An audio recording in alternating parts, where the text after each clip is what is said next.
कि चल आ ए जिंदगी एक नई शुरुआत करते हैं, कि चल आ ए जिंदगी एक नई शुरुआत करते हैं, जो उम्मीदें औरों से की थी वो अब खुद से करते हैं।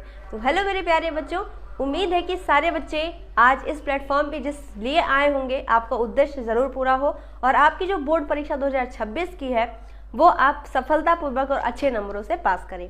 तो बेटा जैसा कि आप लोगों ने देखा कि अब हम जो है शुरू करने वाले हैं अपनी बायोलॉजी का चैप्टर्स। हमारी जो साइंस है, साइंस में हमें 3 चीज़ें पढ़ने को मिलती हैं, फिजिक्स, केमिस्ट्री और बायोलॉजी। तो हम लोग शुरू कर रहे हैं अभी बायोलॉजी। तो बायोलॉजी में जितने भी चैप्टर्स हैं वो सारे चैप्टर्स मैं आपको एक एक करके पढ़ाऊंगी।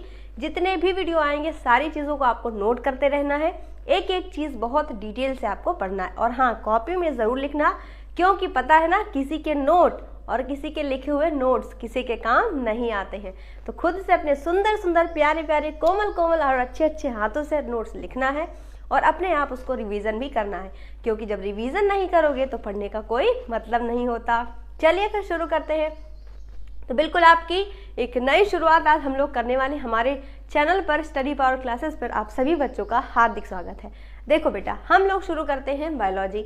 तो बायोलॉजी में पहले ये जान लीजिए कि शुरू करने से पहले, है ना, शुरू करने से पहले कितने चैप्टर्स हैं जो कि हमें पढ़ने हैं। उसके बाद एक एक चैप्टर को हम लोग पढ़ेंगे। पहला चैप्टर हमारा है बायोलॉजी का, जिसका नाम है बेटा जैव प्रक्रम। पहला चैप्टर का नाम क्या है? जैव प्रक्रम। पहले सारे चैप्टर के नाम तो पता कर ले भाई कि क्या क्या हमें पढ़ना है ना। दूसरा चैप्टर हमारा क्या है? नियंत्रण एवं समन्वय। दूसरा चैप्टर क्या है? नियंत्रण एवं समन्वय। ठीक। उसके बाद तीसरा चैप्टर का नाम क्या है? जीव जनन कैसे करते हैं। तीसरा चैप्टर कौन सा है बेटा? जीव जनन कैसे करते हैं। अभी आपको बताएंगे कि एक दो चैप्टर ये सारी है वो कैसे एक दूसरे से जुड़े हुए होते हैं, है ना। कैसे ये चारों चैप्टर्स आपस में रिलेट करते हैं वो भी हम तुरंत आपको बताने हैं। जल्दी से पहले 1 मिनट हम आपका बता दें कि आपको क्या क्या पढ़ना है। ठीक। उसके बाद हमारा 4th चैप्टर है जिसका नाम है आनुवांशिकता। जिसका नाम क्या है? आनुवांशिकता। अच्छा मैम, हम लोग बड़ा यूट्यूब पे सर्च करते हैं, रील्स देखते हैं भाई, अगर हमारे बालों में डैंड्रफ हो गया है तो उसको कैसे दूर करें, बाल झड़ने लगे हैं तो उसको कैसे दूर करें, है ना। शरीर में कमजोरी आ रही है तो उसको कौन सी एक्सरसाइज करके ठीक करें, या हम कौन सा ड्रिंक पी लें कि हम ठीक हो जाएं, कौन से ड्राई फ्रूट्स खाएं हम कि हम बिल्कुल स्वस्थ हो जाएं। तो ये सारी चीज़ें हमको कहाँ पढ़नी है? यानी कि हमको क्या पढ़ना है? अपने शरीर जो है हमारा, जो हमारा शरीर है उसको पोषण देना है। जैसे हम लगातार काम करते रहते हैं, है ना, दिन भर हम तो काम करते हैं, दौड़ते भागते रहते हैं, स्कूल, ट्यूशन्स, कोचिंग्स, इन सारी चीज़ों पर हम भागते रहते हैं। उसके बाद हमारे शरीर को क्या चाहिए होगा? एनर्जी। किसकी ज़रूरत होती है? एनर्जी की ज़रूरत होती है ना। झगड़ा करना हो एनर्जी की ज़रूरत पड़ेगी, भाई से मारपीट करनी हो एनर्जी की ज़रूरत पड़ेगी, दूसरे के बाल नोचने हो एनर्जी की ज़रूरत पड़ेगी भाई, इन सब चीज़ों के लिए एनर्जी जरूरत, मोबाइल चलाना एनर्जी की ज़रूरत पड़ेगी।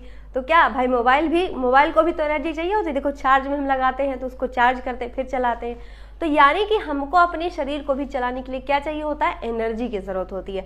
अब भाई हम तो ऐसे हैं ना कि बस चार्ज में ठोक दो और हम चार्ज हो गए, ऐसा तो होता नहीं है। हमें क्या करना पड़ता है? खुद को चार्ज करने के लिए बहुत सारी चीज़ें खानी पीनी पड़ती हैं। होता है कि नहीं होता? तो ये सारी चीज़ें, यानी कि इसका नाम है पोषण। तो पहले चैप्टर में हम लोग क्या पढ़ेंगे? अपने पोषण के बारे में पढ़ेंगे। उसके बाद जो हमारा खाना होता है वो कैसे हमारे शरीर में हर अंगों के द्वारा पचाया जाता है, हर अंग के बारे में पढ़ेंगे, है ना। हमारी किडनी कैसे काम करती है, ये सारी चीज़ें को बारे में हम लोग पढ़ेंगे। ठीक, पहले चैप्टर में। उसके बाद दूसरा चैप्टर आता है भाई, जो हमारा ये जो शरीर है इसके अंदर हमारा मस्तिष्क होता है कि नहीं, हमारे न्यूरॉन्स होते हैं। तो ये सभी क्या होता है? तो हमको इसमें कौन से चैप्टर में इसको पढ़ना? मस्तिष्क और न्यूरॉन के बारे में 2nd चैप्टर में, जिसका नाम है नियंत्रण एवं समन्वय। देखो बेटा, एक चीज़ तुम्हें बताना चाहूँगी, अपनी बड़ी बहन समझो, अपना टीचर समझो, मुझे गुरु समझो, है ना, मार्गदर्शक समझो, आपको रास्ता दिखाने वाला पथ प्रदर्शक समझो, जो भी आप समझो मुझे। जब आप कोई चीज़ नई शुरुआत करते हो तो उसमें थोड़ा सा आपको समय देना पड़ता है। कहते हैं ना कि जब समय आप लगाओगे, यदि आपने आज खुद को खर्च किया है तो कल दुनिया तुमको क्या करेगी? गूगल पर सर्च करेगी। समझ गए? तो आज क्या करना है? खुद को, अपने समय को बचा करके अपने समय को अपने आप पे लगाना है। समझे? तो जैसे देखो, अभी तुम्हारा ये वीडियो देखने में मन थोड़ा थोड़ा लग रहा होगा, है ना। पहली बार शायद देख रहे होगे, कौन सी मैम है ये पढ़ा रही हैं, है ना। तो अपने मन को थोड़ा सा टिका के रखो, क्योंकि अगर मेरा वादा है बेटा तुमसे, शुरुआत के अगर तुमने 4-5 लेक्चर देखे तो अपने आप कनेक्ट करना शुरू कर जाओगे, है ना।